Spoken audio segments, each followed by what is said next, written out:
Ya, halo, selamat sore. Assalamualaikum warahmatullahi wabarakatuh. Teman-teman lintas terkini yang kali ini kita akan melakukan talk show atau perbincangan seputar COVID-19 seperti biasanya. Di sore hari ini kita menghadirkan beberapa tema-tema yang tentunya seru dan bisa membuat kita teredukasi tentang kehidupan new normal yang saat ini kita jalankan. Nah, teman-teman, talkshow kali ini kita mengangkat tema seputar pentingnya protokol kesehatan dalam penyajian makanan. Nah, tema ini tentunya menarik untuk kita bahas karena tentunya masih dekat kaitannya dengan bagaimana sih memberikan kepercayaan terhadap para wisatawan untuk bisa datang ke tempat kita menikmati makanan atau kuliner-kuliner. Nah, untuk berbicara tentang hal tersebut, di sudut sana masih kita talk show secara live melalui Zoom, dan ini akan kita siarkan secara langsung di melalui FB dan YouTube. Di sudut sana kita sudah ada narasumber kita, Eksekutif Chef Hotel Miko, Lucky Suherman. Selamat sore Mas Lucky, apa kabar nih? Halo, selamat sore Mas Erwin. Ya, sehat? Sehat, mantap. Ya. Gimana kabar? Mas, baik, seperti biasa, masih diberikan kesehatan. Semoga demikian pula dengan Mas Lucky nih. Mantap. Oke, teman-teman, kita menghadirkan Mas Lucky karena beliau merupakan salah satu chef senior, dan tentunya kita akan mau sharing tentang apa-apa saja sih sebenarnya atau bagaimana sih sebenarnya penerapan penyajian makanan sih yang tentunya sesuai dengan protokol kesehatan. Nah, sebelumnya saya mau sapa Mas Lucky, apa sih kegiatan saat ini Mas Lucky? Boleh di-share sama teman-teman nih. Silakan. Oke, kita kenalan dulu ya. Ya. Jadi saya seorang eksekutif chef ya, sudah berkecimpung di cukup lama, 5 tahun kurang lebih di Indonesia Timur. Saya balik Makassar, Bali, Ambon. Ya, sekarang saya bekerja di eksekutif chef Maiko Hotel and Convention Center di Panakukang. Lalu selain itu saya juga berorganisasi di, kalau dari segi chef saya aktif di Indonesia Chef Asosiasi ICA ya. Lalu kalau untuk komunitas kuliner saya ketua umum nasional 2020-2024 untuk komunitas pelaku kuliner gitu. Jadi sekarang komunitas pelaku kuliner sendiri juga membernya sudah ada 600 orang, 600 pelaku kuliner, baik itu pengusaha, lalu ada pelaku kuliner seperti chef, barista, dan juga UKM, bisnis kuliner rumahan juga itu masuk semua ke dalam kuliner gitu. Mas Lucky, gimana sih sebenarnya saat ini kondisi, kalau ini kan sekarang masih dalam masa pandemi, meskipun sudah mulai katakan new normal. Kalau Mas Lucky sendiri melihat bagaimana teman-teman, apakah memang sudah memenuhi standar protokol kesehatan atau tidak, melihat ini secara umum nih Mas, bukan hanya di hotel. Oke, sekarang sih pada dasarnya kalau untuk hotel, restoran itu udah menggunakan protokol ya, itu apalagi kalau kita nggak pakai protokol ya gimana trust tamu gitu, kepercayaan tamu itu kepada kita juga mereka justru takut gitu loh untuk datang ya, kalau misalnya masuk nggak pakai masker, apalagi dapur nggak pakai masker gitu. Jadi ya kita justru sangat menggaungkan itu untuk protokol kesehatan supaya kita juga tamunya senang, tamunya nyaman, tamunya merasa safety gitu ya. Gitu. Tapi untuk kuliner-kuliner lain memang ada yang sudah, ada yang belum. Nah, itu yang terus kita edukasi sih ya. Edukasi. Oke, boleh tidak disampaikan atau di-share bagaimana sih sebenarnya protokol penyajian makanan dan minuman selama new normal ini? khususnya di Maiko gitu gimana? Oke, kalau di Maiko sendiri pada saat protokol ini kan kita semua orang udah pasti kita scan temperatur ya, itu tamu dan juga staff ya, tamu staff. Lalu untuk penyajiannya sendiri dari segi dapur dengan segi waiter itu pasti juga berbeda ya. Kalau dapur kita memakai face shield ya, lalu kita pakai masker juga, hand glove itu terutama, dan juga hand sanitizer selalu ada ya, gitu. Sebenarnya kalau untuk dapur tidak terlalu banyak adaptasi karena itu sudah standar internasional seperti itu gitu.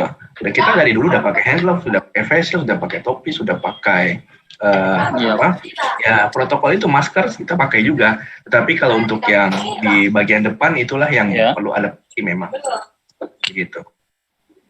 Oke. Mas masih dengar suara saya nih? Dengar. Saya jelas. Oke, teman-teman juga harus tahu nih, mungkin ini kan Mas Lucky juga salah satu bagian dari komunitas pelaku kuliner. Boleh diceritakan sih seperti apa sih, Mas?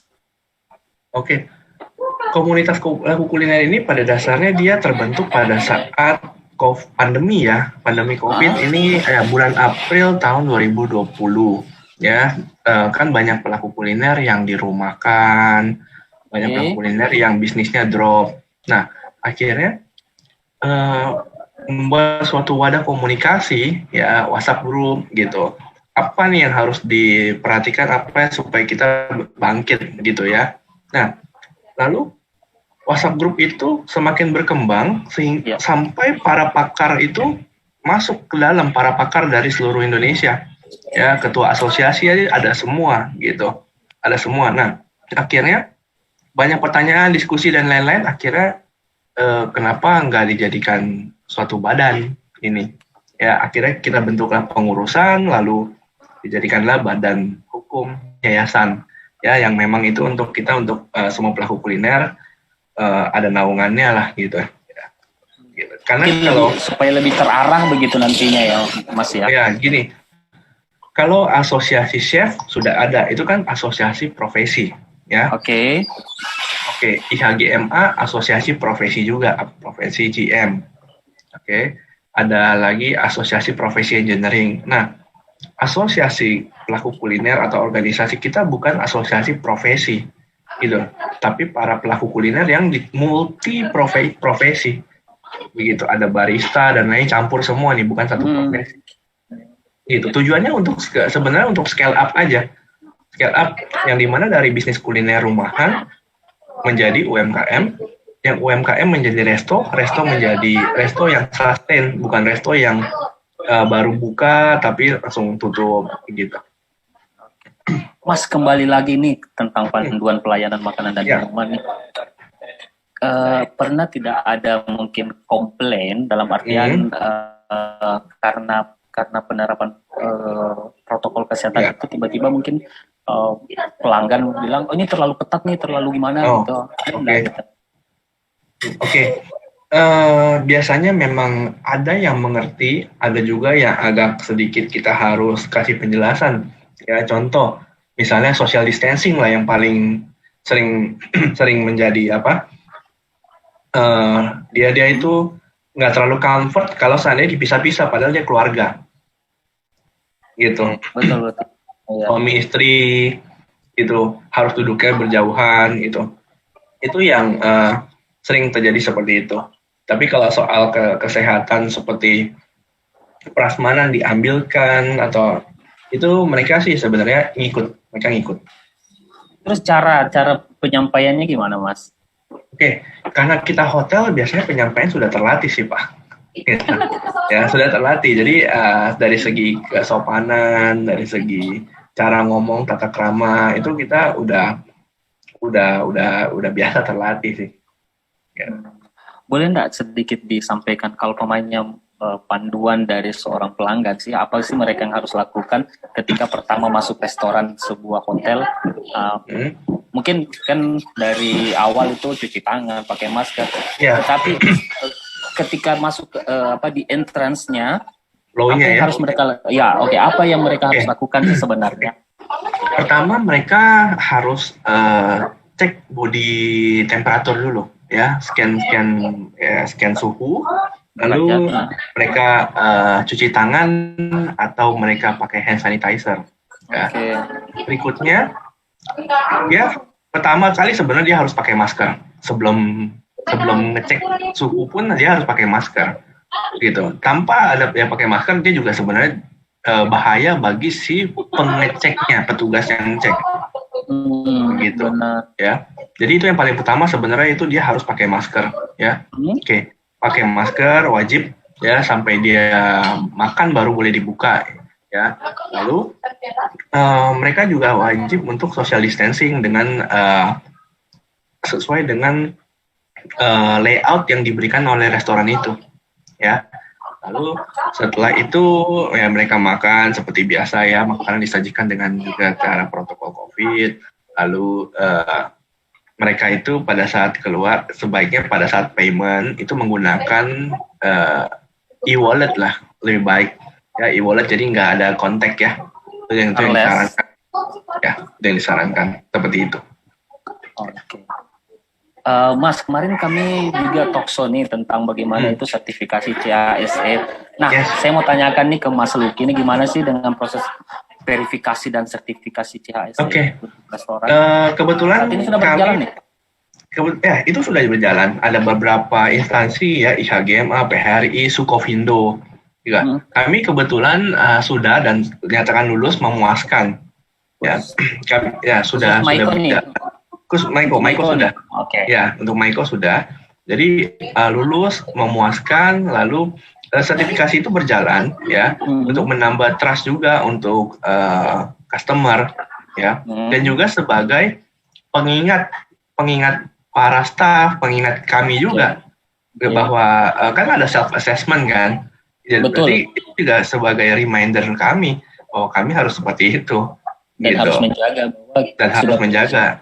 Betul, jadi sangat bagus sih. Setelah itu sertifikasi itu ya, nanti kalau semuanya sudah sertifikasi semua, certified semua, hotel-hotel, restoran, nah pariwisata ya bisa pulih.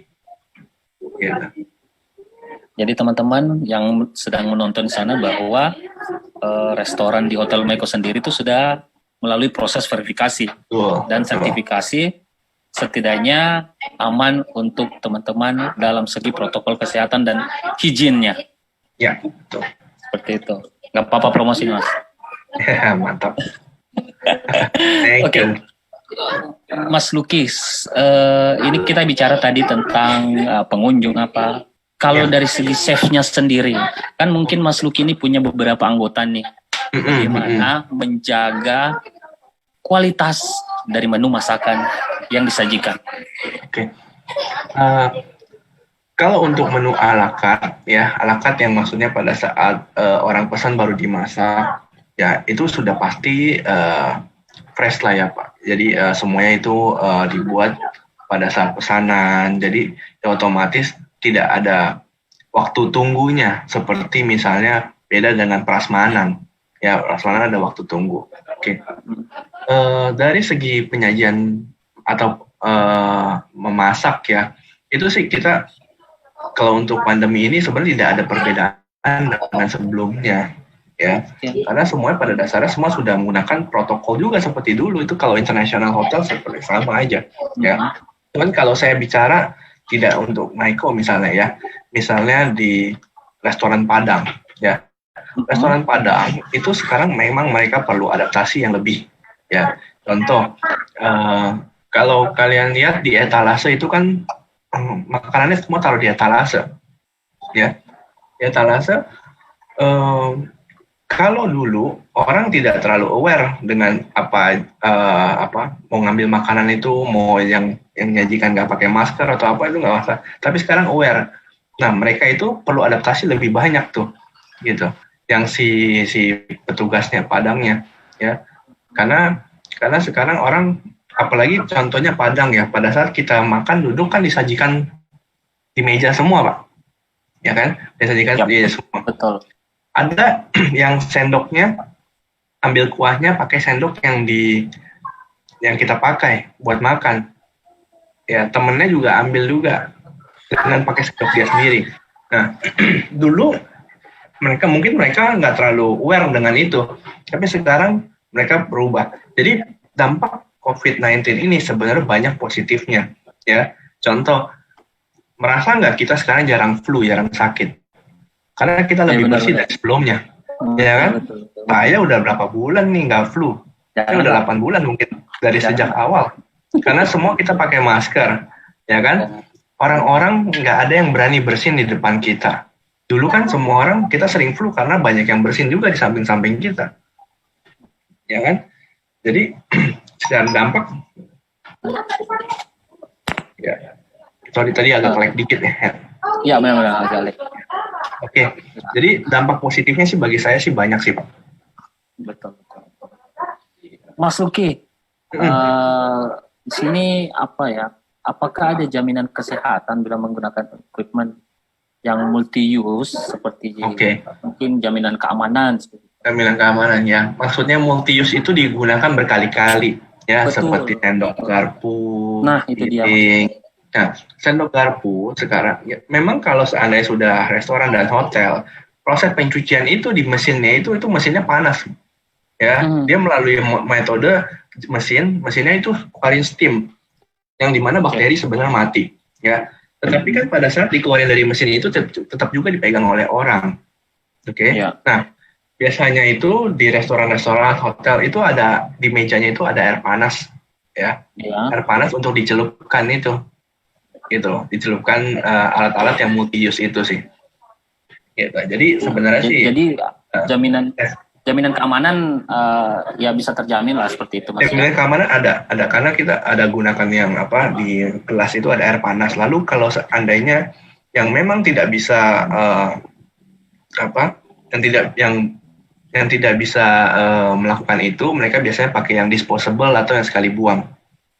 Jadi yang tidak pakai yang multi use, itu lebih aman. Mas Luki, optimisme mungkin saya mau tanya sih tentang optimisme terhadap usaha-usaha kuliner di luar sana seperti apa sih dengan masa new normal seperti ini, Mas? Oke. Kuliner pada dasarnya gini, pada saat masa pandemi. Halo? Ya. Iya. Oke. Dengar ya, Pak? Sudah oke? Dengar. Oke. Pada dasarnya kuliner begini. Pada masa pandemi, kita yang paling cepat pulih, ya. Kuliner paling cepat pulih, ya. Dan juga pada saat masa pandemi ini, kuliner banyak yang bertumbuh baru, banyak sekali, ya. Contoh, orang-orang yang kerjanya jadi apa, misalnya jadi montir pun, pada saat dia dirumahkan, mereka malah buka open PO, misalnya begitu, ya. Manajer bank atau apa, mereka open PO. Dengan apa yang keahlian dia atau rumahnya, ibunya bisa masak apa, dijual, begitu, ya. Jadi pada dasarnya kuliner pasti optimis, ya, karena kita yang paling cepat pulih, ya. Belum pariwisata, bukan saya ngomong pariwisata ya, tetapi seperti restoran, bukan hotel, tetapi lebih ke UMKM itu juga pulih, ya. Jadi optimis untuk segera pulih, apalagi hotel juga sekarang udah kelihatan kok, yang udah peningkatan okupansi juga udah lumayan. Dan tentunya kita harapkan semuanya bisa kembali seperti makin banyak datang, dan tentunya tetap kita terjaga kesehatannya. Ya, betul. Mas Luki, mungkin kita tidak terlalu banyak untuk bercerita tentang ini. Mungkin masih banyak yang kita akan bahas, tetapi ya tentunya ada waktu yang mungkin terbatas. Oke, mungkin closing statement Mas tentang bagaimana sih sebenarnya memberikan kepercayaan atau trust kepada pengunjung, khususnya sebagai seorang chef. Silakan Mas. Oke. Jadi sebagai closing statement ya, kita semua untuk para pelaku kuliner ya, atau baik itu restoran, hotel, UKM, itu jangan kita longgar dengan protokol kesehatan ya. karena musuh kita ini adalah musuh yang tidak terlihat. Ya, jadi alangkah baiknya sampai ini stop pandemi, ya baru kita bisa pulih seperti normal lagi, ya. Tapi sangat positif dengan ada dampak ini, kita semua lebih memahami apa itu kebersihan, ya. Kita lebih hidup kita lebih baik sebenarnya dari sisi kesehatan. Lalu jika kalian teruskan itu menjadi kebiasaan, ini akan baik untuk kuliner kita. Ya, kuliner Indonesia yang dimana dulunya dikenal misalnya jorok lah, ya agak kurang ini, tapi sekarang itu bisa berubah gitu ya, dengan harus beradaptasi gitu. Ya, ini menjadi kebiasaan, nantinya bagus, dan kita 2021 udah bisa pulih seperti biasa lagi. Itu. Amin, amin. Semua harapan yang baik, semoga doa yang baik bisa terwujud. Makasih Mas Lucky Suherman. Thank you. Ya, makasih Mas Erwin.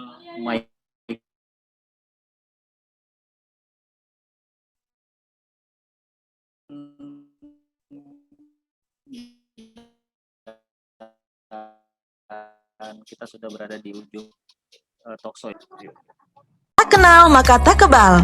Vaksinasi, cara aman melatih tubuh untuk kenal, lawan, dan kebal dari penyebab penyakit seperti virus atau bakteri. Ada berbagai jenis vaksin, dan proses pengembangan vaksin diawasi dengan ketat melalui tahapan uji praklinis dan klinis secara lengkap, sehingga vaksin yang dihasilkan aman dan efektif. Setelah vaksin masuk ke dalam tubuh dapat membentuk sel memori untuk mengenali virus dan menghasilkan antibodi untuk melawan virus. Selain itu, tubuh dapat mengingat dan melawan jika terpapar virus yang sama. Vaksinasi tak hanya lindungi diri sendiri, tapi juga bisa cegah penyebaran dan penularan.